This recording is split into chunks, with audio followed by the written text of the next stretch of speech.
we were able to make out a trail of footprints on the other side of the marsh, heading northeast. About an hour later, we found a boot sticking out of the grass, so we knew we were on the right trail. From there, we continued until we reached a large rock formation just outside the tree line. That's where we heard the whispering and faint, painful cry. Stuck between a large boulder and a rock wall, the two civilians held on to each other, shivering with cold sweat.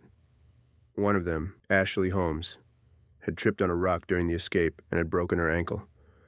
Southers gave her back her shoe before helping to carry her back to camp. The other survivor, Dave Verns, hugged us the moment we came around the corner. He bursted into tears, and I probably muttered something dumb, as I always do. At least this was an easy find, as we began to make the hike back home once again. Daylight soon covered the horizon by the time we reached the cave entrance. Exhausted and dehydrated, we were relieved to finally be back for good.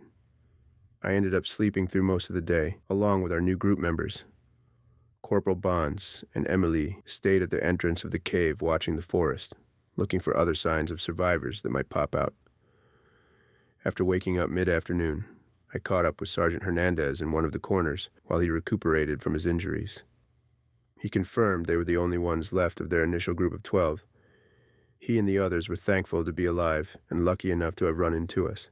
From what I've gathered, these things are like nocturnal bees with teeth and stingers the size of needles.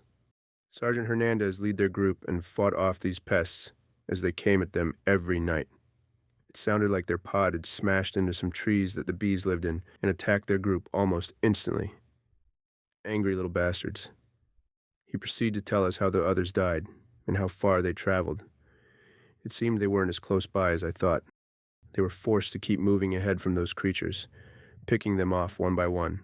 Looking at the bites on the sergeant's arm, fever is going to set in, then nausea, and horrible night terrors. The shakes come real bad, he told Lieutenant Hinz as she checked in on him. Their pilot got bit once, and he died 12 hours later, so it was only going to be a matter of time. But Hinz wasn't about to give up on him yet. She gave him some heavy meds and had a plan of attack that might work. But the sergeant ignored those plans. Instead, he reached into his pocket and pulled out a small bag of crushed-up purple flowers. He explained that the flowers have some kind of medical ability to block out pain.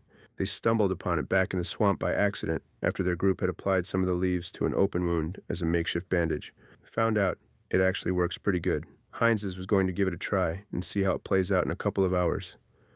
Today may be a wash for us, given our late night last night, but it's good to know there's other survivors out there, maybe even on their way to help us. I think being able to see other crew members alive brought some hope to everyone around camp. Even for the 5 newcomers, Cave was a lighthouse for safety. If anything, we're a larger group now, giving us a better chance at survival. Ashley even mentioned she saw a transport ship crash on the other side of the mountain the day of the evacuation. Tomorrow, we'll get a team moving to find who or what else is out there. Maybe we'll get lucky and find the Athos. In the meantime, we all need some more rest.